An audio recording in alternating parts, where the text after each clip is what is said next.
नमस्कार। सिनेमा संवाद में आपका स्वागत है। मेरा नाम है अमिताभ। सत्य हिंदी पर सिनेमा से जुड़ी अपनी साप्ताहिक पेशकश में हम हर हफ्ते बात करते हैं सिनेमा के तमाम पहलुओं के बारे में, क्योंकि हमारा मानना है कि सिनेमा सिर्फ मनोरंजन की चीज नहीं है। सिनेमा समाज से संवाद का सबसे सीधा और सबसे सशक्त माध्यम है और समाज की सोच को गहराई से प्रभावित करने की क्षमता रखता है। इसलिए सिनेमा पर लगातार सिलसिलेवार गंभीरता से बातचीत होती रहनी चाहिए। आज अपनी सिनेमा संवाद की इस कड़ी में हम बात करने वाले हैं हिंदी सिनेमा के एक ऐसे दौर के बारे में जिसको पूरी दुनिया में हिंदी सिनेमा के सुनहरे दौर के तौर पर या कह सकते हैं कि गोल्डन पीरियड के तौर पर जाना जाता है, और वो है हिंदी सिनेमा में 50 और 60 का दशक, जिस दौरान आजादी के फौरन बाद जो सिनेमा उभरना शुरू हुआ हमारे देश में।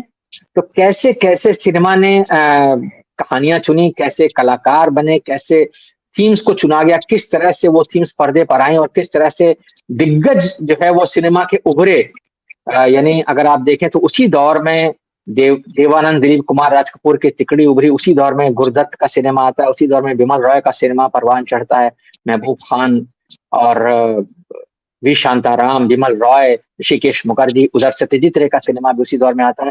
और हिंदी सिनेमा का जो गीत संगीत का जो एक सबसे बढ़िया एक दौर है, यानी एक से एक संगीतकार उभरते हैं, एक से एक गीतकार उभरते हैं और एक से एक गायक, लता मंगेशकर, किशोर कुमार, मोहम्मद रफी, तिलक महमूद, मन्ना डे, महेंद्र कपूर, ये सारे के सारे लोग जो हैं वो 50 से 60 के दशक, 50 और 60 के दशक में इनका इनकी शुरुआत भी होती है एक तरीके से, और इनकी कला जो है वो निखरती है और सिनेमा को निखारती है, और दर्शकों को जो एक आनंद मिलता है उसमें कहीं ना कहीं मनोरंजन तो होता ही है। मनोरंजन के साथ साथ वो कहानियां होती हैं, वो शैली होती है जिससे कि वो जिंदगी में कहीं ना कहीं उनको एक तरह के संदेश कह सकते हैं आप, या सबक कह सकते हैं, या सिनेमा की जो कला के जरिए जीवन मूल्य स्थापित किए जा सकते हैं, उनके बारे में बात होती है।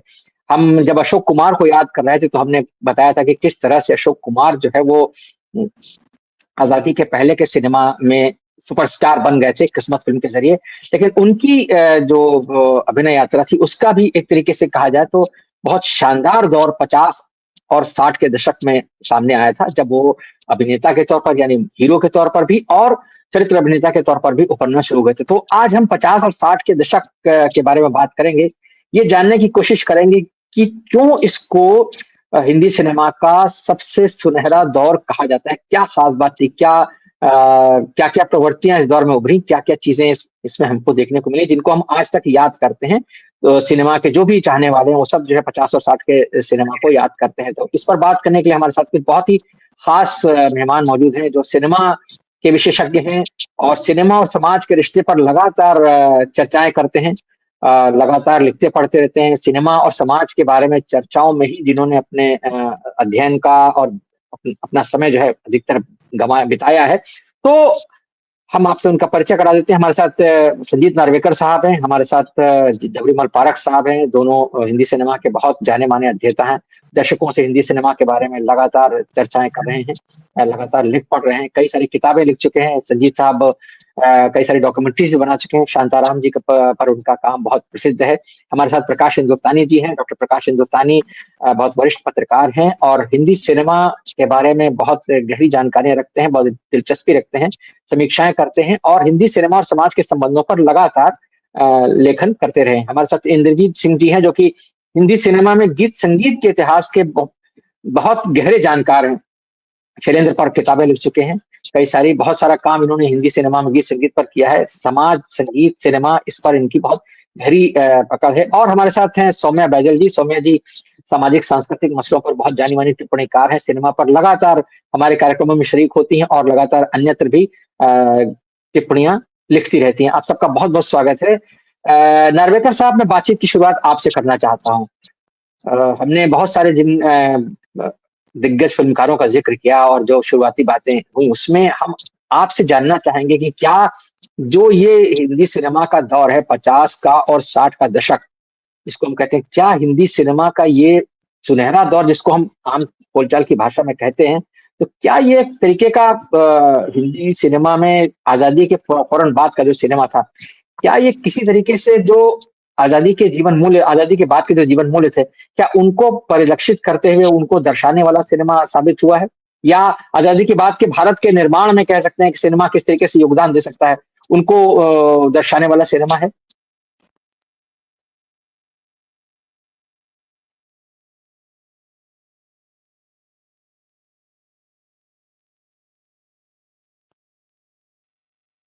आप म्यूट पर हैं संजीव जी। अभी आपकी आवाज हम तक पहुंच नहीं रही है। आप म्यूट पर हैं। कोई तकनीकी समस्या है क्या? म्यूट पर हैं आप, अनम्यूट कीजिए अपने आप को। आपको मेरी आवाज आ रही है? अभी अभी अनम्यूट पर, आप अनम्यूट नहीं कर पा रहे हैं लगता अपने आप को, कुछ तकनीकी समस्या है। चलिए मैं ये सवाल आप अपना तकनीकी जो दिक्कत है उसको दूर कीजिए। मैं ये सवाल सौम्या जी आपके पास लेकर आता हूँ, यही सवाल जो मैं संजीत जी से कर रहा था। क्या इसको हम वो एक दौर कह सकते हैं कि जो एक तरीके से सोशल कमेंट्री, या जो एक कहना चाहिए कि सोसाइटी के फॉर्मेशन का जो दौर था आजादी के जी। फौरन बाद का, क्या ये सिनेमा उसको किसी न किसी तरीके से दिखाता है? जी, बिल्कुल और सभी को नमस्कार। तो मेरे हिसाब से 50s और 60s का सिनेमा जो जिस नेहरूवियन थॉट को और ज़्यादा दर्शा रहा था, वो एक आइडिया था ऑप्टिमिज़्म का, एक वो भारत जो हम देखना चाहते थे, वो नेशनलिज़्म की परिभाषा जो एक कलेक्टिव में सीटेड थी, जिसमें देश वो था जो आप सब साथ बनाते थे। हम चाहे जो भी हों, वो सब एक साथ मिल के उस देश को बनाएँगे, आगे जाएँगे। प्यार की परिभाषा एक बहुत ही सिंपल डीप परिभाषा थी। तो मतलब साथ रहना, चाहे उतार-चढ़ाव को भी कोई भी आए ज़िंदगी में। इस किस्म की चीज़ें और इस किस्म की थीम्स हमने 50s और 60s में देखी हैं। लेकिन पॉलिटिकल एम्बिशन इंडिया का to become a genuinely secular democracy, हमें ये 50s और 60s में साफ साफ नज़र आता है। मतलब वो आप म्यूज़िक में देख लीजिए, जो मैं इनफैक्ट कल ही ईरा भास्कर की एक टॉक पे थी जिसमें हम ये सब कुछ डिस्कस भी कर रहे थे। तो वो जो कव्वाली है बरसात की रात की, ना तो कारवां की तलाश है, उसमें आप इश्क की, देश की, रिलिजन की परिभाषाएँ देखिए। या हम अगर cinema of Bimal Roy is a study कि कास्ट को पिक किया गया सुजाता में, उसके आइडियाज़ और उसकी हायरार्की को ब्रेक करने की बातें हुई। दो बीघा ज़मीन जिसमें हम कॉन्वर्सेशन कर रहे हैं कि इंडस्ट्रियलाइज़ेशन वर्सेस लाइफ का क्या डिविजनिंग है। तो एक एक जो नोशन था, एक almost wearing towards the socialist idea, but ज़्यादा नेहरूवियन जो थॉट था कि हम एक ऐसा हिंदुस्तान बनाएँगे जिसमें सबके लिए जगह होगी, सबको एक साथ इज़्ज़त दी जाएगी, हिंदू मुसलमान साथ रहेंगे। ये थीम्स हमें नज़र आती हैं जो मेरे हिसाब से एक एक बहुत ही positive utopian idea of a country है। तो नेचुरली जब वो रिफ्लेक्ट करती हैं सिनेमा में, तो सिनेमा का स्तर बदल जाता है। साथ ही मेरा मानना है, जैसा हमने अभी ज़िक्र किया भाषा का और आपने बात करी अलग-अलग आर्टिस्ट के जो आए, चाहे वो तकनीकी आर्टिस्ट हों, राइटर्स हों, म्यूज़िशियंस हों, जो भी हों। वो दौर ऐसा था जिसमें भाषा रिच थी। हमारे पास शब्द थे, शब्दों में एक्सप्रेशन था। एक्सप्रेशन से आप वो बात और क्लियरली कह पा रहे थे जो आप कहना चाहते हैं।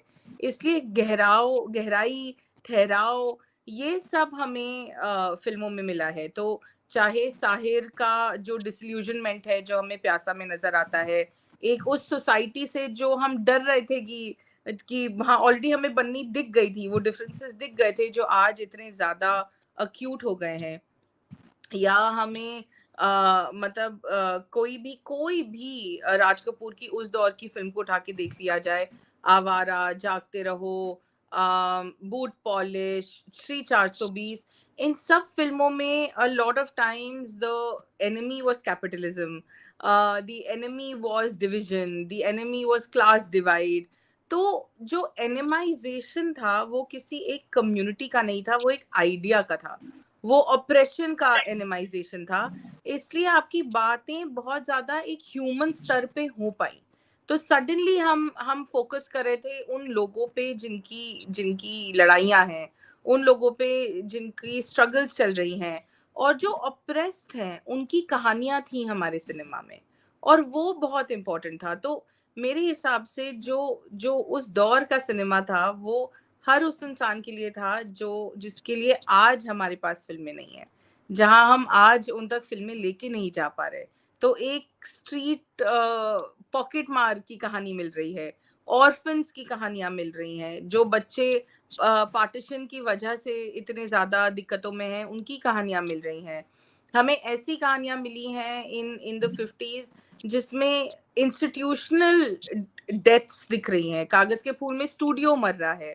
तो वो सारी चीजों में जब आपका वर्ल्ड व्यू एक ज्यादा ब्रॉड वर्ल्ड व्यू है और आपके पास भाषा है और शब्द हैं उन सारे लार्ज आइडियाज को कैरी करने के लिए, साथ में आप कॉन्स्टेंटली वो सिनेमा है जो अपने आप से सवाल पूछ रहा है, अपने सोशल स्ट्रक्चर्स से पूछ रहा है, गवर्नमेंट से पूछ रहा है, वो चीजें हमें हमें दिखती हैं जो मेरे हिसाब से बाद में और टाइटली रिफ्लेक्ट होती हैं जो न्यू वेव सिनेमा का मूवमेंट आया इन इन द 70s। तो मेरे ओपनिंग रिमार्क्स इन द जी इंटरेस्ट ऑफ जी, टाइम अभी यही है। बहुत बहुत शुक्रिया सौम्या जी, आपने काफी विस्तार से और काफी चीजों को एक तरीके से समेट दिया। बहुत सारी जो वजहें हैं जिनको हम डिस्कस करना चाह रहे हैं। मैं हितेंद्र जी आपके पास आऊंगा। आप हमारे कार्यक्रम में अभी शामिल हुए हैं और शायद आप कहीं किसी मूविंग ऑब्जेक्ट के साथ हैं, तो आप तक अगर हमारी आवाज पहुंच रही हो, आपसे मैं जानना चाहूंगा कि ये जो जिस सिनेमा का अभी अभी सौम्या जी ने जिक्र किया, आजादी के फौरन बाद जब हम जो सिनेमा देखते हैं, तो उसमें एक नए नए उभर रहे देश की, एक आजाद देश की जो उसके जो सपने थे, उसकी जो एक कहना चाहिए इच्छाएं थी, उसकी एक अपनी अपने वजूद की तलाश थी, आइडेंटिटी की तलाश भी थी, अपनी आइडेंटिटी को बनाना भी था, राष्ट्र के निर्माण का प्रश्न था। सौम्या जी ने नेहरू का जिक्र किया और हमें मालूम है कि दिलीप कुमार, देवानंद और राज कपूर की तिकड़ी जो थी उस दौर में, वो जो नेहरूवियन सोशलिज्म जिसको कहा जाता है, उस तरह के सिनेमा को उभारने वाली एक बहुत प्रमुख कहना चाहिए फिल्मकारों की या अभिनेताओं की तिकड़ी साबित हुई। और विमल रॉय का सिनेमा, महबूब खान का सिनेमा, मदर इंडिया ले लीजिए, दो बीघा जमीन ले लीजिए, इस तरह की फिल्में जो हैं जिन्होंने अंतर्राष्ट्रीय स्तर पर जो भारतीय सिनेमा जिस तरह की कहानियां किसानों की, मजदूरों की कहना चाह रहा था, या जो सूदखोरों की कहानी कहना चाह रहा था जिसके पंजे में किसान रहते हैं, तो मैं आपसे जानना चाहूंगा कि ये जो सिनेमा है, इसमें जो अपने दौर के एक सोशियो पॉलिटिकल चेंज की जो एक या जो एक तलाश थी, उसको दिखाने की तलाश थी, उसको आप किस तरह से व्याख्यायित करना चाहेंगे, और किन उदाहरणों से, किन फिल्मकारों के उदाहरणों से या किन फिल्मों के उदाहरणों से आप चाहेंगे कि हमारे दर्शकों को ये बात बताई जाए कि हाँ, हिंदी सिनेमा का 50 और 60 का वो दशक जो था, उसको हम क्यों जो है वो सर्वश्रेष्ठ या सुनहरा दौर, गोल्डन पीरियड कहते हैं। हितेंद्र जी। अभी मेरी आवाज पहुंच रही है आप तक? जी जी, पहुंच रही है। अच्छा, अभी सौम्या जी को सुन रहा था। ये एक स्टैंडर्ड रिस्पांस है जो हम लोग देते हैं। बहुत अच्छे तरीके से उन्होंने उसको नेहरूवियन मॉडल से जोड़ा, और एक नया सपना था जिसमें कि चीजें जो है वो आ रही थी सिनेमा में। तो मुझे लगता है कि इसको इस बात को थोड़ा और खोलने की जरूरत है।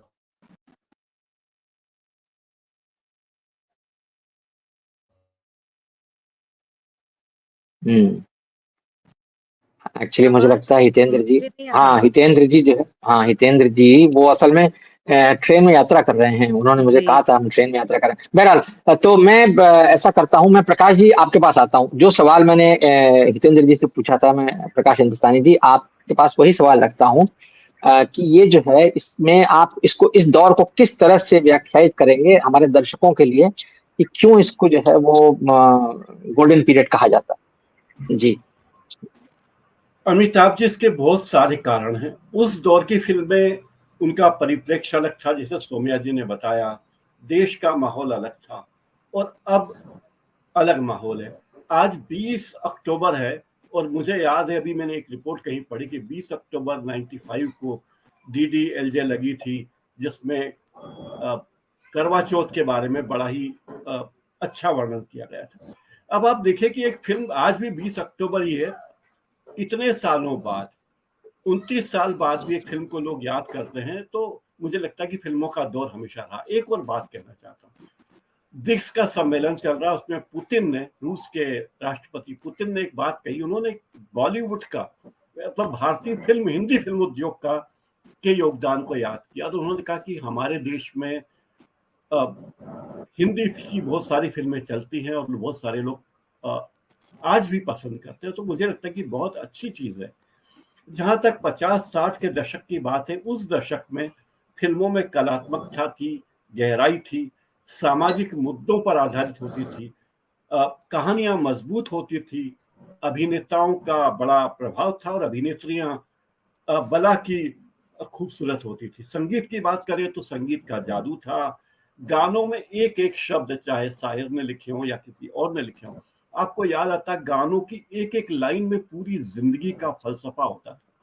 इतना ध्यान दिया जाता था। इसके अलावा कला निर्देशन का दौर था, फोटोग्राफी पे ध्यान देते थे। अब आप पाएंगे कि कला की जगह टेक्नोलॉजी ने ले ली। उस दौर में फिल्में हमेशा से व्यवसाय रही है, कोई ऐसी बात नहीं कि व्यवसाय थी और अभी भी है, पर व्यवसाय के साथ साथ तब कला पक्ष बहुत मजबूत होता था। अब कला की जगह तकनीकी पक्ष पर ज्यादा ध्यान दिया जा रहा है। हमारी फिल्में अब देखने के लिए हमारे पास 4D आ गए हैं, 3D तो है ही, 4D आ गए हैं, एटमॉस साउंड हो गया है, डॉल्बी साउंड हो गया है। तो अब फिल्मों का प्रभाव ज्यादा होना चाहिए था, क्योंकि इतना प्रभाव थिएटर में हमें देखने को मिलता है। लेकिन दुर्भाग्यपूर्ण बात है कि अब फिल्में हमारे जीवन में, अब हम थिएटर में फिल्म देखते हैं तो हमारे साउंड, हमें चारों ओर से बढ़िया साउंड मिलता है और सब कुछ यथार्थवादी लगता है, लेकिन हमारी आत्मा उससे नहीं जुड़ पाती।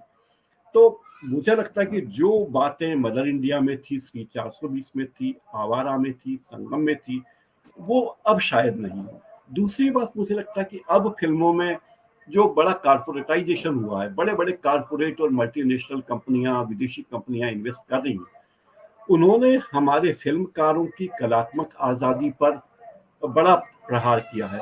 वे बाजार को ज्यादा महत्व देती हैं और बाजार पर नियंत्रित होती हैं, ऐसा मुझे लगता है। आप देखिए, B.R. चोपड़ा की शैली थी, सामाजिक और ऐतिहासिक फिल्में उन्होंने बनाई, कागज के फूल, मजली दीदी, सती सावित्री फिल्में भी बनाई।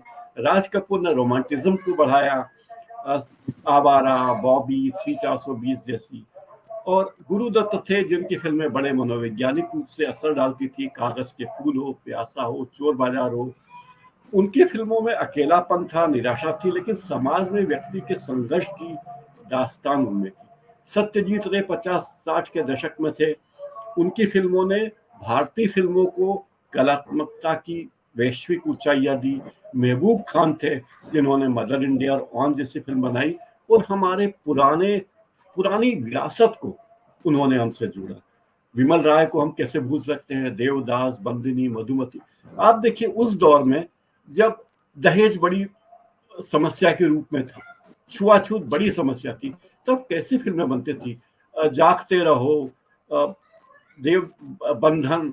तो आप पाएंगे कि सब तरह की फिल्में हमारे समाज में रही हैं और कई ऐसे निर्देशक रहे हैं जैसे राज खोसला, O.P. रहमान, ऋषिकेश मुखर्जी। उस दौर में उन्होंने अद्भुत काम किया है। मुझे लगता है कि फिल्में अभी भी अद्भुत हैं, तब भी अद्भुत थी। संदर्भ बदल गए हैं, पूरा समाज बदल गया है, राजनीति बदल गई है, अर्थव्यवस्था बदल गई है, टेक्निक बदल गई है, लेकिन फिल्में हमारी अभी भी अद्भुत हैं, पहले भी अद्भुत थी। और एक चीज है जो हमारे पास हिंदी फिल्मों का जो सॉफ्ट पावर है, उसने पूरी दुनिया को भारत का लोहा मानने के लिए मजबूर किया। इस सॉफ्ट पावर को हमारे नेताओं ने कमतर आंका है। उस सॉफ्ट पावर का इस्तेमाल जितना अच्छा हॉलीवुड वालों ने किया है फिल्मों के, वो हम हिंदी फिल्म उद्योग वाले या भारत की सरकार के लोग वो काम नहीं कर पाए। फिलहाल इतना ही कहूंगा। अमिताभ जी। बहुत शुक्रिया प्रकाश जी। संजीत जी, अगर आप की तकनीकी समस्या दूर हो गई हो तो मैं आपके पास आना चाहूंगा। क्या आप हमारी आवाज सुन पा रहे हैं? हाँ जी, हाँ जी। हाँ, बहुत शुक्रिया, आपकी आवाज भी हम तक आ रही है। जहां पर अभी प्रकाश जी ने छोड़ा है, मैं चाहता हूं कि आप उस थ्रेड को आगे ले जाएं। जो बात इन्होंने कही बड़ी दिलचस्प है कि आज टेक्निकल इनोवेशन तो बहुत सारे हो गए, सब कुछ बहुत तामझाम आ गया है, लेकिन आज के सिनेमा में वो जोर नहीं है, या वो कहना चाहिए जो लोगों को कैप्टिवेट करके रख सके, उस तरह की बात नहीं है। जो कि हम 50 और 60 के दशक के सिनेमा के बारे में कह सकते हैं, जो आज हम देख रहे हैं सिनेमा। तो आपसे मैं जानना चाहूँगा कि क्या ख़ास बात आपको दिखती है? जो सॉफ्ट पावर वाली बात अभी प्रकाश जी ने कही, वो भी बड़ी इम्पोर्टेंट है कि हिंदुस्तान के सिनेमा की जो एक सॉफ्ट पावर है, जिसको कि 50 और 60 के दशक में जो फ़िल्मकार हुए, जिन्होंने कि हमारे सिनेमा को अंतर्राष्ट्रीय स्तर पर प्रसिद्ध किया, जिनमें सत्यजीत रे का नाम भी शामिल है, जिसमें राज कपूर का नाम भी शामिल है, जिसमें चेतन आनंद हैं, जिसमें और भी बहुत सारे फ़िल्मकार हैं। तो तमाम उन लोगों के बारे में मैं आपसे जानना चाहूँगा कि वो जो क्या चीज़ें हैं जो आपको लगता है कि हाँ, इस सिनेमा को इतना इम्पोर्टेंट बनाती हैं, उस दौर के सिनेमा को? संजीत जी। हाँ जी, शुक्रिया अमिताभ जी। शायद मैं कुछ बात दोहरा दूं क्योंकि मेरा काफी मिस हो गया है 10-15 मिनट शुरू का, तो मुझे माफ कीजिए उसमें। देखिए मेरे हिसाब से क्या होता है कि सिनेमा का मतलब क्या है? हम कहानियां बता रहे हैं, जो हम लोग मराठी में और हिंदी में भी कहते हैं कथा कथन, और अंग्रेजी में कहते हैं स्टोरी टेलिंग। तो सिनेमा कहता क्या है, कहानियां बताता है, और अगर कहानी निकल जाए वहां से तो फिर उसकी वो पावर रहती नहीं है जो होनी चाहिए। आप 30s 40s, इसको मैं स्टूडियोज का दौर मानता हूँ, और 40s के बीच तक स्टूडियो खत्म हो गए, अलग किस्म की मतलब एक स्टार सिस्टम आ गया जो 50s तक चला। एंड उस टाइम पे होता क्या था कि एक आप कहानी पकड़ लेते थे, उसकी स्क्रिप्ट बनती थी, उसके बाद एक्टर्स डिसाइड किए जाते थे, और फिर फिल्म बन जाती थी। ये 30s 40s में स्टूडियो सिस्टम में होता था कि जहाँ मेन स्थान जो सेंट्रल है फिल्म मेकिंग को, वो कहानी होती थी। 50s में क्या हुआ, स्टार्स आ गए, अशोक कुमार जी फ्रंको आ गए, बहुत दूसरे स्टार्स आ गए, लेकिन बहुत सारे जो स्टार्स थे जैसे दिलीप कुमार थे, देवानंद थे, अशोक कुमार तो थे ही थे, वो सब स्टूडियो सिस्टम में पले बड़े हुए थे। उनको स्टूडियो सिस्टम का जो डिसिप्लिन था वो उनमें आ चुका था, इसलिए दो स्टार्स थे फिर भी वो डिसिप्लिन से काम करते थे।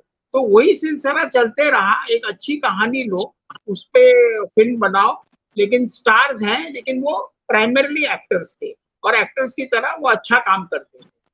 अभी 60s में वो आहिस्ता आहिस्ता बदलने लग गया, और क्या हुआ कि सबसे वैल्यूबल प्रॉपर्टी जो सिनेमा में थी वो थी स्टार। आप शम्मी कपूर को साइन कर लो या किसी और को साइन कर लो, और सबसे महंगी चीज वो है। अब वो अगर महंगी चीज है तो पूरा का पूरा सिस्टम जो है उसके इर्द गिर्द घूमेगा। तो अगर आपने स्टार डिसाइड कर लिया तो आपको कहानी वो स्टार पर्सोना को हाईलाइट करने वाली होनी चाहिए, आपको गाने वैसे होने चाहिए, अगर शम्मी कपूर को लिया है तो उसके स्टाइल के गाने होने चाहिए। तो वो सिलसिला 60s में चलते रहा, कहानियां कही जाती थी, लेकिन थोड़ा थोड़ा डाइल्यूट हो गया। उसके बाद क्या हुआ कि स्टार्स इंटरफियर करने लगे, अरे भाई इसमें मैं अच्छा नहीं लग रहा हूँ, ये शॉट चेंज कर दो, अरे ये लाइनें मैं नहीं बोलूंगा, अरे यार उसकी लाइनें मुझे दे दो। तो कैरेक्टर का जो हिसाब था उस हिसाब से फिल्में बनती नहीं थी। स्टार बोलता था कि नहीं मुझे ये लाइन चाहिए तो मुझे ये लाइन चाहिए, और इस तरह से आहिस्ता आहिस्ता करके कहानी निकल गई, और रह क्या गया, खाली स्टार सिस्टम रह गया, स्टार वैल्यूज रह गई। और अभी 90s और 2000 में जैसे प्रकाश जी ने कहा, टेक्नोलॉजी इतनी प्रबल हो गई है कि कहानी को कोई पूछता नहीं, आपको टेक्नोलॉजी चाहिए। अब हॉलीवुड की बात लीजिए, अभी मार्वल यूनिवर्स जैसी फिल्में आ गई, अब जिसको हम लोग भी इमिटेट कर रहे हैं, बट मार्वल यूनिवर्स की फिल्म आ गई, बड़े बड़े, आप अभी पॉसिबिलिटी क्या है, आप ये कर सकते हैं। तो कहानी पर से ध्यान निकल गया, और ध्यान कहाँ गया, स्टार्स पे गया, स्टार्स से अभी स्पेक्टेकल पे गया, बिग इफेक्ट पे गया, बड़े बड़े स्क्रीन पे ये फिल्में दिखाई जाती हैं। लेकिन जो मूल कारण है फिल्म चलने का या फिल्म अच्छी होने का, वो है उसकी कहानी, उस पर किसी को ध्यान ही नहीं है। इसलिए जो कहता हूँ ना, जो राइटर्स हैं उनको मुंशी बना के रख दिया है कॉर्नर में, और ये खाली मोशन ग्राफिक्स और इफेक्ट्स इसके पीछे भाग रहे हैं, या तो स्टार्स के पीछे भाग रहे हैं, और स्टार्स अभी करोड़ों में कर रहे हैं। अब वो खुद बोल रहे हैं, अभी करण जौहर खुद बोल रहा है कि स्टार्स का budget is almost 75% of the picture. तो पिक्चर क्या बनेगी? आप 75% अगर स्टार्स को देंगे, और उसके उनके सैलरीज को देंगे, उनके हेयर ड्रेसर्स को, स्पॉट बॉयज को, ड्राइवर्स को अगर आप पैसे देते रहेंगे, तो आपको एक्चुअली प्रोडक्शन के लिए कितना खर्चा बचता है। और जो मूल कारण है जिसके वजह से फिल्म बनती है, दैट इज द राइटर। जिस स्टोरी पे आप कहानी बनाने वाले हो उसको तो आप कौड़ियों के दाम छटका देते हैं, वहां से भगा देते हैं।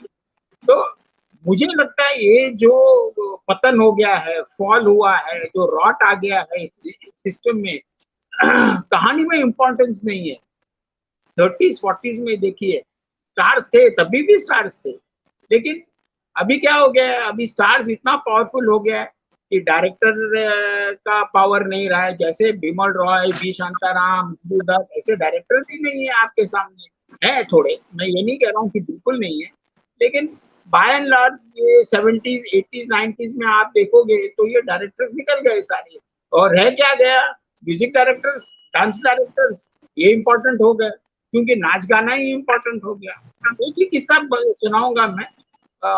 समीर जो लिरिसिस्ट है, तो उन्होंने ये किस्सा काफी बार सुनाया है, यूट्यूब पे भी अवेलेबल है। तो उन्होंने कहा कि मैं डेविड धवन के लिए काम कर रहा था, उनकी फिल्म हीरो नंबर 1 के लिए। तो डेविड ने कहा कि अरे भैया मेरे लिए एक हिट गाना दो। तो उसे बोला अच्छा ठीक है, हिट गाना दे देंगे, सिचुएशन तो बताइए। तो डेविड धवन ने कहा सिचुएशन गई तेल ले, तुम मुझे हिट गाना दो, मैं देखूंगा उसको कैसे यूज होता है।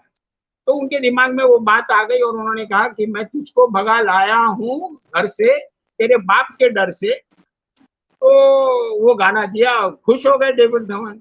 लेकिन समीर जिन्होंने वो गाना लिखा था उसी ने ऑब्जेक्शन किया, बोला अरे तेरे पिक्चर में बाप ही नहीं है तो दादाजी परेश रावल। तो उसने बोला वो छोड़ो, उसको मारो गोली। एक बात याद रखो समीर, अगर गाना हिट हो गया तो कोई ये सब बातें भूल जाएगा, और वैसे ही हुआ। पिक्चर में कहीं बाप नजर नहीं आ रहा है लेकिन गाने में बाप है।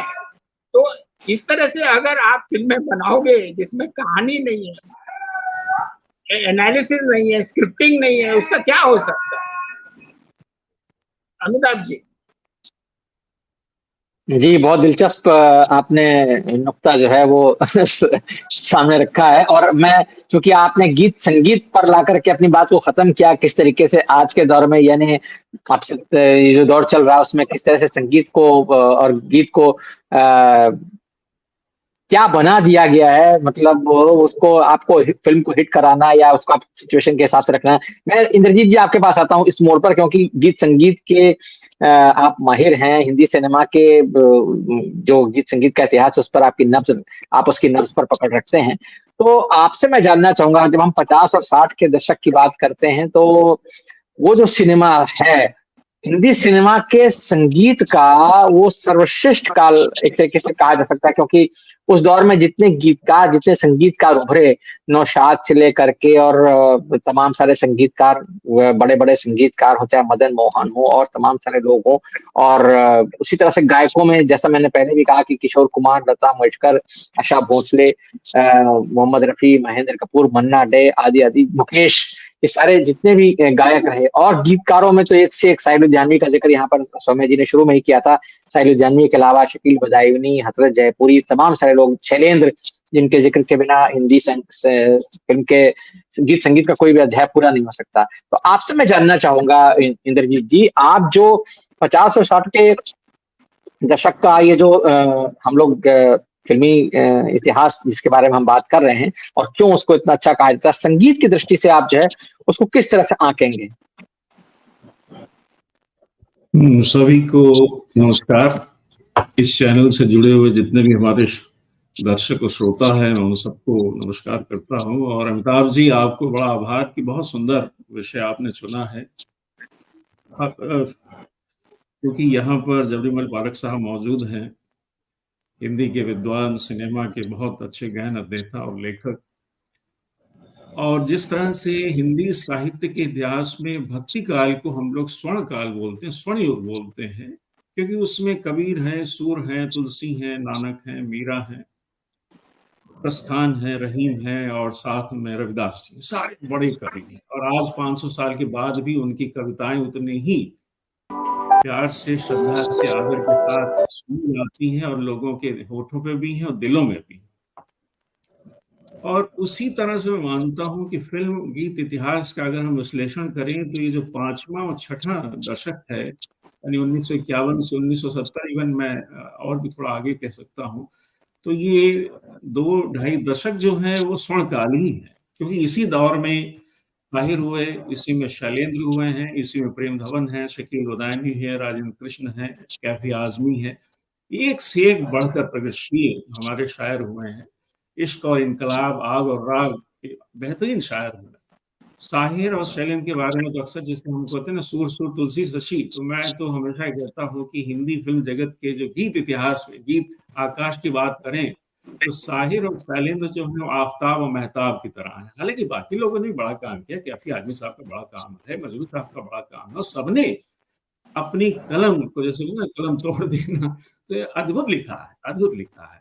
अब बात इस दौर से करें तो आवारा फिल्म से ही शुरू करें तो आवारा ख्वाजा मोहम्मद अब्बास की फिल्म है, राज कपूर की फिल्म है, लेकिन उसके गीत जो है, गीत की बात करें तो शैलेंद्र ने जिस तरह से वो कथा प्रभावशाली है, अभिनय प्रभावशाली है, डायरेक्शन प्रभावशाली है, शैलेंद्र ने अपने गीतों से उस फिल्म को और भी ज्यादा, जिसे बोलते हैं ना, चार चांद लगाना। आवारा हूँ गाना जो है देखा जाए तो वो शैलेंद्र ने धर्मवीर भारती ने उनसे एक लेख लिखवाया था कि आप गीतकार कैसे बने और गीत कैसे लिखते हैं, तो बड़ा सुंदर 1965 में एक सीरीज आई थी, तो उसमें 5-6 गीतकारों ने अपने अपने आत्मकथ्य लिखे थे, तो उसी में शैलेंद्र ने लिखा कि ये गीत वास्तव में जब फिल्म की घोषणा हुई तो मैंने फिल्म की कहानी सुने बिना ही गीत लिख डाला, आवारा हूँ गर्दिश में हूँ आसमान का तारा हूँ, और राज कपूर साहब को जाके सुनाया।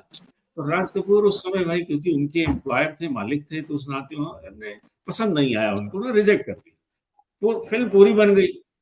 उसके बाद राज कपूर ने फिर बुलाया शैलेंद्र को कि भाई यार गीत सुनाया था, कहीं उनके मन में और चेतन में रह गया होगा गीत क्या को सुनाया था, तो उन्होंने कहा इस बार ऐसा करो गीत जो है आप सुनाइए और ख्वाजा मोहम्मद अब्बास की कहानी उनके समक्ष चल के सुनाओ। अगर उन्होंने पसंद कर दिया, कहानी में फिट बैठता होगा तो मैं तुरंत शामिल करूंगा। और ख्वाजा मोहम्मद अब्बास ने गीत सुनने के बाद कहा, अरे भाई जो 3 घंटे की कहानी मैंने लिखी है, ये 3 मिनट के गीत ने मेरी उस आत्मा को उड़ेल दिया है, इसको तो जरूर शामिल करें। तो राज साहब ने उनके कहने से फिर उस गीत को शामिल किया। और उस तरह एक एक अंतरा देखिए, दुनिया में तेरे तीर का या तकदीर का मारा हुआ वाला, तो उसकी कहानी देखिए तो वो एक जो सामाजिक विषमता है, आर्थिक विषमता है और है नॉट, जो मार्क्सवाद है वास्तव में, जब भी मुबारक साहब उसके विशेषज्ञ बैठे, उसकी बड़ी सटीक व्याख्या की। शकील बदायूनी के बारे में अक्सर कहा जाता है कि वो प्रेम के गीत हैं, मोहब्बतों के गीतकार हैं, लेकिन जब उनको भी मौका मिला, मदर इंडिया क्योंकि सामाजिक सरोकारों की फिल्म है, महबूब ने, मैं तो कहता हूँ कि वो फिल्म जगत का गोदान है, एक तरह से गोदान फिल्म का ही एक एक्सटेंशन है। तो जिस तरह से प्रेमचंद ने गोदान लिख करके एक विश्वविख्यात गोदान लिख करके, अमर रचना लिख करके पूरी दुनिया में अपनी कीर्ति बनाई है, उनकी यश आज बरकरार है, कई भाषाओं में अनुवाद भी हो। तो मदर इंडिया देखा जाए तो वो एक तरह से गोदान का ही एक तरह से एक्सटेंशन में मानता हूँ। उसमें शकील ने बहुत से प्रेम गीत लिखे, लेकिन एक गीत जो है वहां सामाजिक विषमता की बात कर, आर्थिक विषमता की बात करते हैं, बहुत सुंदर है कि ना मैं भगवान हूँ ना मैं शैतान हूँ, दुनिया जो चाहे समझे, मैं तो इंसान हूँ। और उसके अंदर वो जो अगली बात लिखते हैं कि जीवन का गीत है सुर में न ताल में, उलझी है सारी दुनिया रोटी के जाल में, कैसा अंधेर है मैं भी हैरान हूँ। तो कितना देखिए सुंदर गीत। शकील बदायूनी जो बेसिकली मोहब्बतों के शायर माने जाते थे, लेकिन जब उनको मौका मिला तो वो आर्थिक विषमता का उन्होंने बहुत सुंदर तरीके से लिखा। और 2 बीघा जमीन की बात करें शैलेंद्र की, तो 2 बीघा जमीन विमल राय की एक बहुत बड़ी फिल्म मानी जाती है और उसको बहुत अवार्ड भी मिले, लेकिन शैलेंद्र की और उसके गीतों की बिना फिल्म पूरी नहीं होती। और उसमें जो एक गीत है जो जिसमें वो एक सारे समूह में लोग बैठे हुए गा रहे हैं और उसका जो गीत है अजब तोरी दुनिया हो, वहाँ शैलेंद्र ने उस विषमता को, आर्थिक और सामाजिक विषमता को इस बेहतरीन तरीके से अभिव्यक्त किया है, वो अद्भुत है कि अजब तोरी दुनिया ओमर रामा। उसके अंतरा देखिए कितना सुंदर है कि पर्वत गाटे सागर पाटे महल बनाए हमने, पत्थर पे बगिया लहराई फूल खिलाए हमने, हो के हमारी हुई ना हमारी अलग तोरी दुनिया हो। कितनी मतलब एक तरह से दुनिया इंडिया के अंदर एक और जो इंडिया, उस तरह की व्याख्या शैलेंद्र ने की है। और साहिर ने भी जहां मौका, साहिर तो देखिए आग और राख के कभी कहे जाते हैं, इश्क और इनकलाब के कहे जाते हैं, चाहे वो फिल्म उनकी प्यासा फिल्म देखी तो प्यासा तो पूरी तरह से ये दुनिया अगर मिल जाए तो क्या है, वो एक तरह से जो मोहभंग की बातें वो सारी वो प्यासा फिल्म के गीत के जरिए व्यक्त करते हैं। और फिर सुबह होगी जो दोस्तोयेवस्की, जो रशिया के बहुत बड़े उपन्यासकार हुए, उनके उपन्यास पर आधारित से उनसे प्रेरित थी। उसके अंदर वो बहुत सुंदर बातें लिखते हैं कि दौलत के लिए जब औरत की इस्मत को न बेचा जाएगा, चाहत को न कुचला जाएगा, गैरत को न बेचा जाएगा, अपनी काली करतूतों पे जब ये दुनिया शर्माएगी, वो सुबह कभी तो आए। तो इस तरह की जो भावनाएं हैं, चाहे वो शकील हो, चाहे कैफी आजमी हो, शैलेंद्र हो, प्रेम धवन, देखिए जो 1956 में फिल्म आई थी जागते रहो, अभी हमारे मित्रों ने जिक्र किया उसमें। अब देखिए प्रेम धवन ज्यादातर तो गाने जो हैं शैलेंद्र, राज कपूर की फिल्मों में गाने शैलेंद्र हंसरस के ही होते थे, लेकिन राज कपूर को मालूम था कि क्योंकि ये एक लोकगीत है और पंजाबी लोकगीत हमें लेना है, क्योंकि वो सीन इस तरह का दिखाया गया है कि वो कुछ सिख हैं और वो अपनी बात कह रहे हैं, गीत गा रहे हैं, लोकगीत, तो उसमें वो प्रेम धवन से मिल पाया, क्योंकि प्रेम धवन पंजाबी के व्यक्ति थे और गीत बड़ा सुंदर कि मैं कोई झूठ बोलिया कोई ना, ਐਵੇਂ दुनिया देवी दुहाई झूठा पाउंदी सोर, अपने दिल ते पुछ के वेखो कौन नहीं है चोर ते कि मैं झूठ बोली। हालांकि ये पहली दो लाइनें लोकगीत हैं, लेकिन उसके अंतरे जो हैं वो अद्भुत प्रेम धवन ने लिखे। तो जो एक सामाजिक विषमता का, जो करप्शन का, और बड़ा अद्भुत गीत है। और कैफी आजमी ने देखिए अभी हमारी सौम्या जी ने जिक्र किया कागज के फूल का भी, और हमारे प्रकाश जी ने बहुत से, और स्पेशली संजीत जी ने तो अभी समीर की बात की, समीर जी से मेरी मुलाकात हुई थी और 2-3 मुलाकातों के बाद समीर जी ने बहुत अच्छी बातें मेरे साथ जिक्र की। बोले एक बार तो अनजान साहब, बहुत अच्छे गीत, गोदान के सारे गीत उन्होंने लिखे और बाद में तो डॉन वन तो सारी बड़ी फिल्मों में उन्होंने गीत लिखे। लेकिन वो बता रहे थे कि एक बार जब वो गोदान रिलीज हुई तो मुकेश साहब ने गाने गाए थे, तो मुकेश साहब उनको मिलवाने ले गए राज कपूर से, राज साहब इनको भी मौका दो। मुकेश ने पैरवी की थी तो भाई थोड़ा बहुत लिहाज तो करना ही था, तो लेकिन राज कपूर साहब मोहफट भी थे। उन्होंने कहा भाई देखो अनजान, तुमने जितने मुझे गीत सुनाए, कविताएं सुनाए, मैं बहुत अच्छा लगा, बहुत अच्छा लिखते हो, लेकिन शैलेंद्र बनने में अभी तुम्हें 14 साल लगेंगे, 14 साल बाद आना मेरे पास। और बात सच हुई, क्योंकि 1963 में 64 में गोदान आई थी और उसके 13-14 साल बाद ही ये फिल्में डॉन और लावारिस और सारी सुपरहिट फिल्में जो अनजान साहब को मिली, वो 13-14 साल बाद। तो राज कपूर बड़े पारखी भी थे। तो अनजान का भी जमाना आया, जिनको कोई नहीं जानता तो उनको फिर पूरी दुनिया जानने लगी। तो समीर साहब ने तो खैर, लोकप्रियता की बात करें तो समीर साहब ने तो पूरा 4000 से ज्यादा गीत लिख 5000 से ज्यादा गीत लिख के रिकॉर्ड कायम कर दिया है। लेकिन जो गीत कैफी आजमी के हैं, या जो शैलेंद्र के हैं, या जो साहिर के हैं, उनमें जो एक कलात्मकता है, जो एक प्रोग्रेसिव सोच है, जो एक सामाजिक आर्थिक विषमता पर गहरी चोट करते हैं, तो उस तरह के गीत मैं मानता हूँ समीर जी लोकप्रिय तो लिखते हैं, उसमें कोई दो राय नहीं। कलात्मकता के मामले में पिछड़ जाते हैं, एक प्रगतिशीलता के मामले में पिछड़ जाते हैं, और उसके मामले में फिर वही भक्तिकाल का स्वर्ण युग जैसे याद करते हैं, तो वैसे ही और पांचवा छठा जो दशक है वो गीतों के लिए याद किया जाएगा। कैफी आजमी की मैं एक लाइन जरूर कोट करना चाहूंगा कि देखी जमाने की यारी बिछड़े सभी बारी बारी, उसका जो एक अंतरा है इतना सुंदर है। वो ये है कि आज की दुनिया में कि एक के बाद एक नए 10-10 चेहरे हैं। देखना हो एक आदमी को कई बार, जैसे निरा फाजली की वो एक गजल का एक शेर है, तो उसी तरह की बात तो कैफी साहब ने लिखी, उड़ जा प्यासे भंवरे, रस न मिलेगा खारों में, कागज के फूल जहां खिलते हो, बैठ ना उन गुलजारों में, नादान तमन्ना रेती में, उम्मीद की किसकी खेती है, एक हाथ से देती है दुनिया 100 हाथों से ले लेती है, ये खेल है कब से जारी बिछड़े सभी बारी। बहुत खूबसूरत आपने कैफी आजमी साहब के इस गाने की याद दिलाई। वाकई में इसमें जो दर्शन है वो सार्वकालिक है और सर्वव्यापी है। मैं हितेंद्र जी आपके पास आता हूं, क्योंकि आप सफर कर रहे हैं और हमें मालूम है आप ट्रेन में हैं, और आपका जो कमिटमेंट है सिनेमा को लेकर के उससे मैं इतना ज्यादा प्रभावित हुआ हूँ कि ट्रेन में सफर करते हुए सिनेमा पर बात कर रहे हैं। तो मैं चाहूंगा कि आप अपनी बात रख लें, क्योंकि कनेक्शन आपका बीच में कट सकता है। तो सिनेमा जो 50 और 60 के दशक के सिनेमा की हम बात कर रहे हैं, उस पर कुछ हमारे साथी भी अपनी बात रख चुके हैं। मैं चाहूंगा आपके क्या इंप्रेशंस हैं और क्यों आप मानते हैं कि इसको गोल्डन पीरियड कहा जाना चाहिए। जी, आप इस पर अपनी बात रखें। मुझे लगता है कि जो हम लोग बात कर रहे हैं वो आपस में जुड़ी हुई बातें हैं, और लगभग इसी तरह के इंप्रेशन हम लोगों के हैं, ऐसे ही आएंगे। क्योंकि लेकिन मुझे लगता है ये पर्याप्त नहीं है। इस विषय पर अगर हम लोग सोचना चाहते हैं तो हमको ये जरूर सोचना चाहिए कि जब वो सुंदर सपना कैसे बीत गया, तो सुंदर सपना के बीत जाने की कथा जो है वो इस रूप में मैं संक्षेप में कहूंगा। अच्छे वक्ता है यहाँ पे। एक तो ये है कि फिल्में लिखी जाती थी, उसको विजुअलाइज किया जाता था और उसको समाज से जोड़ने की कोशिश होती थी। गाने लिखने वाले भी, संगीत के लोग भी, डायरेक्टर भी, वो समाज के लिए रेलिवेंट बनाए रखते थे उसको और बनाने की कोशिश करते थे। मैं शांताराम से ही सबसे शुरुआत करता हूँ। मुझे लगता है कि शांताराम जी का जो मॉडल था, या जो सतीश राय की बात हो रही थी, विमल राय की बात होती है, ये तमाम लोग जो हैं वो एक तरह से देश के साथ अपनी रचनात्मकता के जोड़ को बनाए हुए थे और उनका वैशिष्ट्य ये था। हालांकि ये नहीं कहूंगा कि समाज का सपना और उनका सपना एक था, लेकिन ये जरूर कहूंगा कि दोनों में कहीं ना कहीं एक जुड़ाव बन गया था और वो जुड़ाव बना रहा। जैसा आपने बिल्कुल सही कहा, 60 के दशक तक तो रहा ही है। 70 में वो ब्रेक आया है। वो जो ब्रेक आया है उसके कई कारण हैं, उसकी चर्चा यहाँ संभव नहीं है। लेकिन एक कहने की बात जो मेरी है मूल, कि भारतीय समाज में जब आजादी के बाद, शुरुआत पहले से ही हो चुकी है, लेकिन आजादी के बाद से हम नेहरूवियन मॉडल की बात सोनिया जी ने की। मैं समझता हूँ कि मध्य वर्ग का जो शिक्षित तबका था वो सिनेमा को अपने तरीके से सपोर्ट कर रहा था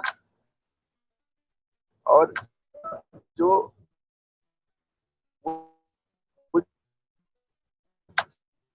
सपने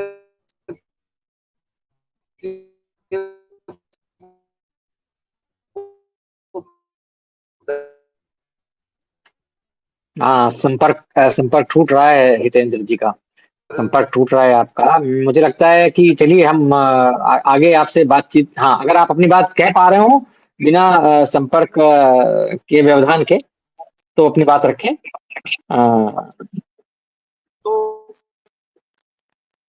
नहीं, मुझे लगता है कि वो डिस्टर्बेंस बना हुआ है। जाहिर बात है, वो आप ट्रेन में हैं और ट्रेन में जो है वो इस कनेक्टिविटी के बारे में कोई पक्के तौर पर नहीं कहा जा सकता। मैं पारक साहब आपके पास आता हूँ। हितेंद्र जी को हम लोग आगे फिर कोशिश करेंगे जोड़ने की। आपके पास आता हूँ। जो प्रश्न हम यहाँ जिस पर लगातार चर्चा कर रहे हैं, और वो बेसिक सवाल एक ही है कि क्यों उसको हम मानते हैं कि ये हमारे सिनेमा का सर्वश्रेष्ठ दौर है। और यहाँ बहुत सारी बातें कही गई। सौम्या जी ने शुरुआत में उसका जिक्र किया था कि सिनेमा जो है वो, उसने जो है सोशल इश्यूज पर सिर्फ कहानियां नहीं गढ़ी, लेकिन उसने, जैसे जो नेहरूवियन आइडियलिज्म की बात की जा रही थी, उससे जो एक डिsillusionment था, उससे जो मोहभंग हुआ, गुरदत के सिनेमा में खास तौर से वो दिखता है। तो वो जो प्रक्रिया है सिनेमा, और वो जो एक भूमिका है सिनेमा की, जो 50 और 60 के दशक में बहुत अच्छी तरह उभर कर आती है, कि सिनेमा जो है वो समाज से और जो सत्ता है उससे प्रश्न पूछने की हिम्मत दिखाता है। जो आज के दौर में आज के दौर में हमको वो बिल्कुल एब्सेंट दिखती है। कम से कम सत्ता से तो सवाल पूछने की हिम्मत आज का सिनेमा नहीं दिखा रहा है। आप क्या कहेंगे इस बारे में, पारक साहब? नमस्कार, मेरी आवाज आ रही है? ठीक है जी, आपकी आवाज आ रही है, बिल्कुल आ रही है। हाँ। मैं अभी तक जो बातें हुई है उसी क्रम में अपनी बात रख रहा हूँ। कुछ बातें मुझे लगता है कि 5वें 6ठे दशक की फिल्मों के बारे में बात करते हुए उनको पृष्ठभूमि में रखना जरूरी है। नंबर 1 तो यह कि देश जो है 1947 में आजाद हुआ, लेकिन एक त्रासदी के बाद, त्रासदी थी विभाजन, और एक लंबे संघर्ष के बाद। वह संघर्ष केवल देश की आजादी के लिए नहीं था, बल्कि एक अंदरूनी तौर पर एक ऐसा देश बनाने का भी था जो सबको साथ लेकर चले। यानी कि कहीं न कहीं उसमें समाजवाद की संकल्पना भी शामिल थी। और उसके बाद में देश आजाद होने की पूर्व संध्या में ही एक प्रक्रिया शुरू हुई जिसे हम संविधान बनाना कहते हैं। संविधान बनाने का हुआ, और उस संविधान में जो देश जिस तरह का बनना चाहिए उस देश की संकल्पना जो है कागजों पर उतारी गई। ये 2 बातें जो है पृष्ठभूमि में रखना बहुत जरूरी है। 5वें 6ठे दशक की फिल्मों के बारे में जब भी मैं सोचता हूँ, मैंने लिखा भी है, तो मैं 2 शब्दों से उस पूरे पीरियड को, मतलब इस पूरे दौर को परिभाषित करना चाहता हूँ। एक है यह कि ये उम्मीदों का युग था, और दूसरा ये आशंकाओं का युग। उम्मीदें थी लेकिन आशंकाएं भी थी। और देखिए, दिलचस्प बात यह है कि इस दौर की जितनी भी फिल्में हैं वो उम्मीदों की फिल्में भी है, और कहीं न कहीं उसमें रिफ्लेक्शन है आशंकाओं का। एक डर है, एक भय है कि कहीं कुछ ऐसा तो नहीं हो रहा है हमारे यहाँ जिसके कारण हमारी उम्मीदें पूरी न हो।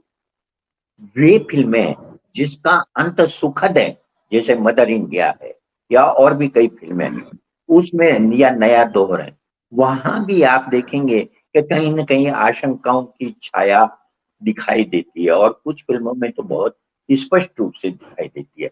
कई फिल्में इस तरह की है जिसमें एक पूरी जो कहना चाहिए कि एक रूपक से पूरे देश की उस दौर को कहना चाहिए कि अभिव्यक्त किया गया है। जैसे जागते रहो, जागते रहो में हम देखते हैं कि जिस मकान को पेश किया गया है, जिस बड़े से मकान को जिसमें तरह तरह के लोग रह रहे हैं, और उसमें एक व्यक्ति जो गांव से आया है, जाहिर है कि वो किसान है, और उसकी क्या दशा होती है। तो आप देखेंगे कि ये जो दौर है, इस दौर में जो देखने वाली दृष्टि है, जो अपने समय के यथार्थ को देख रही है, वो दृष्टि किसानों मजदूरों को निकाल कर नहीं है, उनको साथ लेकर है। जब भी वो किसी यथार्थ को देखते हैं तो ये सोचते हैं, जैसा महात्मा गांधी ने कहा कि हमें ये सोचना चाहिए कि जो अंतिम व्यक्ति है उस पर क्या असर होगा। तो इसी तरह उस दौर की फिल्मों को अगर हम देखें तो वो कहीं न कहीं किसानों, मजदूरों, छोटे बच्चों, गरीबों, उनको सामने रख कर कहानी बना, और ये बहुत मैं समझता हूँ कि एक बड़ी बात थी। और इसी कारण से ऐसी बहुत सारी फिल्में बनी जो एक क्रिटिकल, मतलब जो कुछ भी उस समय हो रहा था, जैसे हम नेहरू युग के तौर पर जानते हैं, जैसे नेहरू युगीन समाजवाद के रूप में जानते हैं, उसके प्रति उस दौर के फिल्मकारों का, फिल्मों के लिए लिखने वालों का, फिल्मों के लिए गीत लिखने वालों का, उन सबों का एक क्रिटिकल एटीट्यूड था, आलोचनात्मक था। वो उसकी प्रशंसा में नहीं थे। मतलब आप 1952 में बनी हुई फिल्म 2 बीघा जमीन जो है, वो फिल्म बनती है किसानों को केंद्र में रखकर। उद्योगीकरण जो है सबसे बड़ा नारा है आजाद हिंदुस्तान का, लेकिन उसके प्रति भी एक क्रिटिकल अप्रोच है। और यही चीज नया दौर में देखते हैं, यही चीज बयासा में देखते हैं, यही चीज जो है बूट पालिश में देखते हैं। हर जगह हमें दिखाई देता है कि जो उस समय की परिस्थितियां हैं, उस समय के जो हालात हैं, उसके प्रति एक आलोचनात्मक दृष्टिकोण। इन सब चीजों के लिए जो एक बड़ा श्रेय मैं देना चाहता हूँ, वो इसलिए तो उस समय हमारे देश में आजादी की लड़ाई के साथ साथ एक सांस्कृतिक आंदोलन भी चल रहा था। प्रगतिशील लेखक संघ का, इप्टा था, उनका पूरे राष्ट्रव्यापी एक आंदोलन था, और उसके साथ हिंदुस्तान के माने हुए लेखक कलाकार जो है जुड़े हुए थे। और आजादी के बाद उनमें से बहुत से फिल्मों से जुड़े, और अगर वो सीधे तौर पर इन संगठनों से नहीं जुड़े हुए थे तो भी उन पर उन संगठनों का प्रभाव था। और वे लोग जब सिनेमा से जुड़े तो उसके साथ न केवल प्रगति की दृष्टि आई, जैसा कि इंद्रजीत जी कह रहे थे, उनमें से बहुत से मार्क्सवाद से भी प्रभावित थे, लेकिन उसके बावजूद सबसे बड़ी बात थी कि ये जो प्रगतिशील आंदोलन था इप्टा का, पीडब्ल्यूए का, इससे जुड़े हुए कलाकार जो आए, इन्होंने फिल्मों को बहुत दूर तक प्रभावित किया।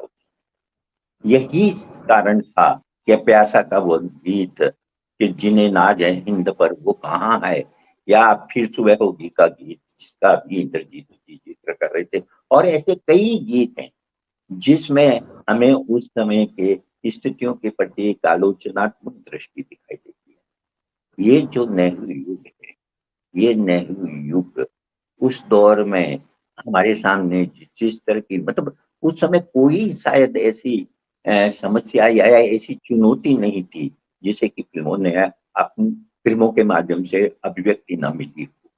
हमेशा बहुत कहना चाहिए रेडिकल होकर ये काम हुआ हो, ऐसा तो मैं नहीं कहूंगा, लेकिन हुआ। जैसे दलितों की समस्या तो सुजाता फिल्म बनी। मैं समझता हूँ कि सुजाता एक रेडिकल फिल्म नहीं, लेकिन उसकी तरफ संकेत दिया गया था। उन लोगों के बारे में फिल्में बननी सीधे भले ही दलितों की चर्चा ना हुई हो, लेकिन अगर बूट वाली या अब दिल्ली दूर नहीं या इस तरह की और फिल्मों की चर्चा करें तो उसमें जिस समाज के लोग थे वो वास्तव में हिंदुस्तान के सबसे पिछड़ी हुआ समाज था, सबसे गरीब समाज था। एक तरह से हाशिए से भी बाहर जो लोग थे उनकी कहानियां कही। ये सब हुआ, इसलिए हुआ कि उस समय उम्मीद थी कि हम अपने देश को बदल पाएंगे। देश बदला, ऐसे ताकतें ज्यादा शक्तिशाली हो गई जो इस समाजवादी किस्म के समाजवाद का फायदा उठाकर एक पूंजीवादी समाज स्थापित करने में कामयाब हुए। और उसका परिणाम यह हुआ कि 1960 के बाद के दौर में ये जो उभरता हुआ पूंजीवाद था, जिसे लग रहा था कि हाँ अब जो है चीजें हमारे कंट्रोल में आ रही है, तो उसका उल्लास, उसकी उमंग, उसकी वल्गैरिटी, ये सब आप उस 70 के दशक में फिल्मों में देखते हैं। तो इस तरह से जो जिसे आप स्वर्ण काल कहते हैं, वो स्वर्ण काल धीरे धीरे एक तरह से पतन काल की तरफ बढ़ गया। यह और बात है कि उसी दौर में फिर समानांतर सिनेमा भी आया, लेकिन उसकी चर्चा फिर कभी। जी, बहुत शुक्रिया परख साहब। आपने बहुत महत्वपूर्ण बिंदु की तरफ इशारा किया, और आपने उस दौर में जिस तरह के लोग फिल्म निर्माण से जुड़े, यानी खासतौर से जो आपने एक प्रगतिशील चेतना वाले लोगों का, चाहे कलाकारों का, चाहे वो गीतकार हो, चाहे अभिनेता हो, निर्देशक हो, लेखक हो, उनका जिक्र किया। सौम्या जी, मैं आपके पास आता हूँ। ये जो बात परख साहब ने कही है, तो क्या हम ये माने कि उस दौर के जो सिनेमा था, उसके उत्कृष्ट होने में, यानी उसके सर्वश्रेष्ठ होने में, या उसके अच्छे स्तर के होने में, कहीं ना कहीं वो जो एक आपकी प्रगतिशील चेतना के साथ साथ में हिंदी और उर्दू को मिला करके एक हिंदुस्तानी जुबान जिसको गढ़ा जा रहा था उस दौर में, उसका बहुत बड़ा हाथ था, जिसको आज हम देखते हैं कि सरकार और समाज दोनों के स्तर पर कहीं ना कहीं उस हिंदुस्तानियत को जो है वो एक चोट पहुंच रही है, और वो आप उस सिनेमा में भी कहीं ना कहीं दिखाई देती है। जी जी जी, आप क्या कहेंगे इस बारे में? मेरे ख्याल से जो सब कुछ पारक साहब ने कहा उससे मैं पूरी तरह सहमत हूँ, और जो मैं बात पहले भी रख रही थी कि उस दौर के सिनेमा में हमें वो लोग दिखे जो हमें उसके बाद से दिखने बंद हो गए। मतलब 70s तक आपको कुली, मजदूर, इनकी कहानियां दिखी, उसके बाद नहीं दिखी। लेकिन आपका जो प्रश्न है अमिताभ जी, वो मेरे हिसाब से हिंदी, उर्दू और जो शब्दों की रिचनेस और डेप्थ है, आप ये देखिए कि वो जो एक वोकैबुलरी है गानों की, और इंद्रजीत जी मुझसे बेहतर इस पे और कह पाएंगे, ऐसे ऐसे लफ्ज जो अब हमारी पब्लिक मेमोरी से जा चुके हैं, वो हमें उन गानों में, उन स्क्रिप्ट्स और डायलॉग्स में मिलते हैं, क्योंकि वो बहुत क्लियरली एक्सप्लेन करते हैं वो कहानी या वो पॉइंट ऑफ व्यू या वो गेज जो हम उस सिनेमा में उसको उस तरह से देख पाए। वो शब्द गायब हो गए हमारी शैली से, तो हम वही 10 शब्दों के बीच में एक नया गाना बिठाने की कोशिश करते हैं आज, जिसका कोई मतलब जो हर एक गाने जैसा ही होता है, राइट। बट मेरा एक छोटा सा पॉइंट और था जिसकी वजह से मुझे लगता है दैट वो सिनेमा ज्यादा रिच था। पहले तो मैंने बात कही कि एक ह्यूमन और ह्यूमैनिटी के लेंस से सब कुछ लिखा जाता था। देखिए, सिनेमा रिफ्लेक्ट करता है सोसाइटी को और फीड ऑफ करता है सोसाइटी से। It's a cyclic sort of relationship. तो मुझे ऐसा लगता है कि वो दौर था जब हम सब साथ एक कलेक्टिव ड्रीम को चेस कर रहे थे, जिसमें ऑप्टिमिज्म वगैरह तो था, लेकिन एक साथ रहने की जो चेष्टा थी वो हमें नजर आती है। So there is a sense, तो जो एंग्स्ट भी है जो हमें साहिर का दिखता है, and all the writers from the progressive writers movement, right, मतलब शैलेंद्र हो गए जो इप्टा के थे, साहिर हो गए, जो जो आपको राइटर्स दिखते हैं लिरिक्स में भी और डायलॉग में भी, द थिंग इज कि हम चेस कर रहे थे कि एक साथ बढ़े कैसे। धीमे धीमे अगर आप 70s को देखिए तो हम चेस कर रहे थे पावर डायनामिक और कौन से पावर स्ट्रक्चर्स को किस तरह से हम ऑल्टर करना चाहते हैं, जो भी सोसाइटली बेस्ड ही था। लेकिन 90s तक आते आते वो ड्रीम्स बहुत इंडिविजुअल हो गए, तो वो निजी कहानियां बनने लगी, निजी कहानियां बाहर रहने की, निजी कहानियां अपने प्यार के साथ जिंदगी बिताने की, निजी कहानियां जो बहुत ज्यादा पेट्रियार्की में इंट्रेंच्ड थी, हम वहां गए। और आज के दौर में हम मुझे लगता है कई बार कंफ्यूज्ड हैं कि हम किस चीज के पीछे जाना चाह रहे हैं। लेकिन जो कमर्शियल एक सॉर्ट ऑफ डायरेक्शन है जिसमें फिल्में बन रही हैं, क्योंकि वो पैसे कमा सकती हैं तो वो उन्हीं लोगों के लिए बन रही हैं जो उतने पैसे खर्च कर सकते हैं उनको देखने के लिए। तो मुझे लगता है कि जिस चीज के पीछे एज अ सोसाइटी हम भाग रहे हैं वो रिफ्लेक्शन आपको सिनेमा में मिलता है। वो दौर जो था उसमें हम एक्सप्रेशन, अपनी आइडेंटिटी, अपनी एक जो खुद की टसल थी, हम कैसे बनना चाहते हैं, क्या बनना चाहते हैं, निजी और कलेक्टिव, राइट और रॉन्ग के आइडियाज, वो सही गलत का फर्क, ये सारी चीजें हमने समझी। मेरे लिए बहुत इंटरेस्टिंग ये हो जाता है कि वही दौर है जिसमें नोआ फिल्म्स आई हैं, जिसमें देवानंद का जो एक बहुत ही swashbuckling sort of hero है, लेकिन वो टिपिकल हीरो नहीं है, वो रैग्स टू रिचेस कहानी नहीं है, वो वो चोरी भी करता है और वो he is not the typical good boy hero. And that's interesting, क्योंकि मुझे लगता है कि उस दौर का सिनेमा टॉलरेंट था अपनी डेफिनेशंस में भी, और वो जिस तरह से उन डेफिनेशंस को दर्शा रहा था, इसलिए जो समाज था वो हर एक किरदार को और हर एक शैली को एक्सेप्ट करा था as a part of their own sort of a world. वो आज की तारीख में इतना ज्यादा आइसोलेटेड हो गया है कि हम देख ही नहीं पा रहे हैं कि हमारे अलावा कोई और है जिसकी जिंदगी XYZ तरह से बीत रही है।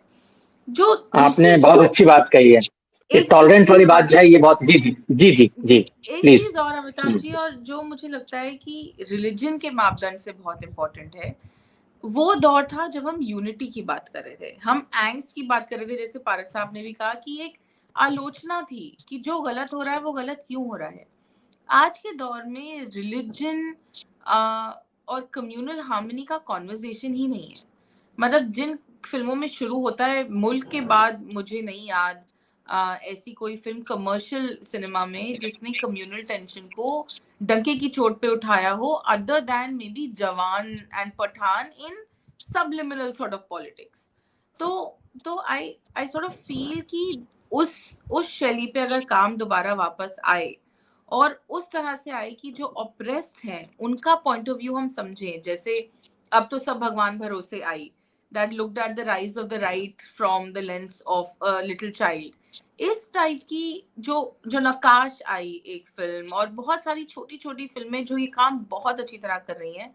मुझे लगता है कि मेन स्ट्रीम और ये जो अदर फिल्म्स हैं उनका अगर ब्रिज हो तो we can come back to an golden age जिसमें हमारी शब्दावली थोड़ी और बड़ी और रिच हो जाए।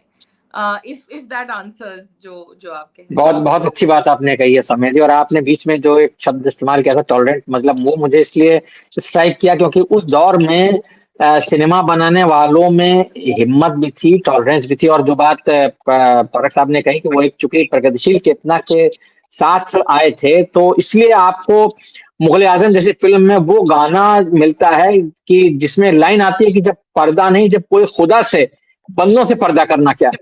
ये अपने आप में इतनी बड़ी बात है। आज के दौर में अगर ये बात कोई फिल्मकार कोई गीतकार लिख दे तो शायद उस पर पर्दे पर पता नहीं क्या हो, उस पर लोगों की भावनाएं आहत हो जाए। लेकिन ये भी दर्शकों के लिए जानना बहुत दिलचस्प होगा कि आसिफ मुसलमान थे, शकील बदायूनी मुसलमान थे, नौशाद अली जो म्यूजिशियन थे वो मुसलमान थे, दिलीप कुमार मुसलमान थे, मधुबाला मुसलमान थी, सारे के सारे लोग जो इस सीन में आपको दिख रहे हैं या सीन के पीछे दिख रहे हैं, उससे अधिकांश जो है वो धर्म के अगर चश्मे से देखा जाए तो मुसलमान है। लेकिन फिर भी एक ऐसा गाना लिख दिया गया और ऐसा गाना बन गया जो न सिर्फ मनोरंजन की दृष्टि से बहुत महत्वपूर्ण है, उसका एक जो उसका नृत्य संयोजन है, उसका जो लता मंगेशकर ने जो उसको गाया है, जो उसका म्यूजिक है, लेकिन जो उसके शब्द हैं, उसमें जो जिस तरीके से प्यार किया तो डरना क्या, ये अपने आप में जो एक बगावत का एक है उसमें खास तौर से, और जो एक रिलीजन को लेकर हिट करता है, वो अपने आप में बहुत बड़ी बात है। प्रकाश जी, आप क्या कहेंगे इस बारे में?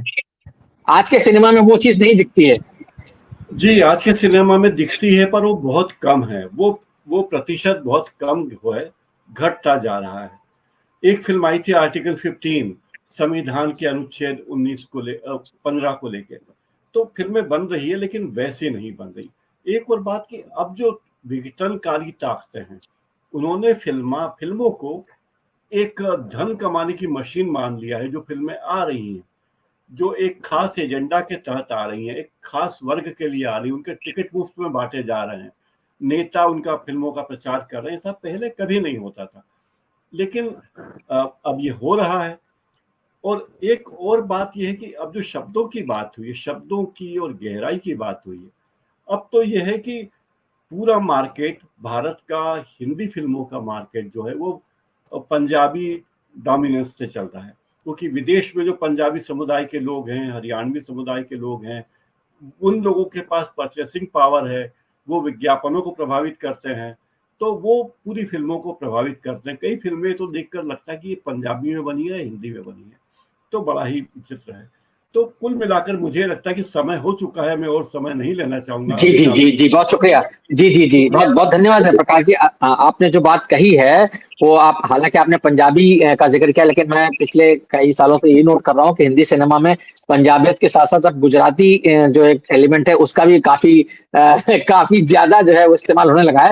हालांकि एक देश की विविधता के नाते हमें इससे कोई परहेज नहीं होना चाहिए, लेकिन जिस तरह से दिखाया जा रहा है, एक विदेश में बसे हुए संपन्न पंजाबी परिवार की कहानी हम लोग पहले देखते थे, तो वो एक पूरा एक कमर्शियल सेटअप हो गया। जिस तरह से गरबा को, या जिस तरीके से डांडिया को, या जिस तरीके और चीजों को इस्तेमाल किया जा रहा है, वो हम देख रहे हैं। वो कुल मिलाकर के बहरहाल 50 और 60 के दशक के सिनेमा पर ये जो बातचीत हमारी आज की रही है, ये कहीं ना कहीं उस दौर के सिनेमा की जो विशेषताएं थी उनके बारे में तो बताती ही है। वो ये भी बताती है कि क्यों वो सिनेमा जो था वो सर्वश्रेष्ठ था, क्योंकि उसमें न सिर्फ कलात्मक दृष्टि से एक बेहतर से बेहतर सिनेमा लोगों के सामने पेश करने की का एक नजरिया था, एक कोशिश थी, मेहनत की गई, लोगों को मनोरंजन के साथ साथ उनको बेहतर जीवन मूल्यों के प्रति प्रेरित करने के लिए भी उसमें कहा गया। जैसे शांताराम का जिक्र यहाँ पर हुआ, यहाँ पर इंद्रजीत जी ने जो गाने जिनका जिक्र किया, उन गानों के जरिए, वो गाने आज तक जो है हमको सबको याद है, और वो गाने हिंदी सिनेमा के इतिहास में अमर हो चुके हैं, जिन भी गानों का जिक्र किया। और उसके अलावा बहुत सारे ऐसे गाने हैं जिनके बारे में हम बात कर सकते हैं अगर, लेकिन बहरहाल आज जो बातचीत हुई है तो कम से कम हमारे दर्शकों को उम्मीद है ये इस दौर के सिनेमा को समझने में, और क्यों इतना अच्छा सिनेमा हम उसको मानते हैं। आज के दौर में भी अच्छा सिनेमा बन रहा है, लेकिन वो उसका प्रतिशत बहुत कम हो चुका है, जैसा कि यहाँ सारे लोग मान रहे हैं। आप सबका इस बातचीत के लिए बहुत बहुत शुक्रिया, और दर्शकों का भी बहुत बहुत धन्यवाद कि उन्होंने बड़े सब्र के साथ इसको देखा सुना। हम फिर किसी नए विषय के साथ हाजिर होंगे, तब तक के लिए नमस्कार, धन्यवाद।